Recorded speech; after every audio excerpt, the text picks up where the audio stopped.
આ જંગલનો રાજા કોણ છે?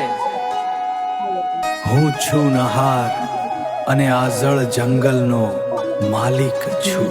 માલિક છું.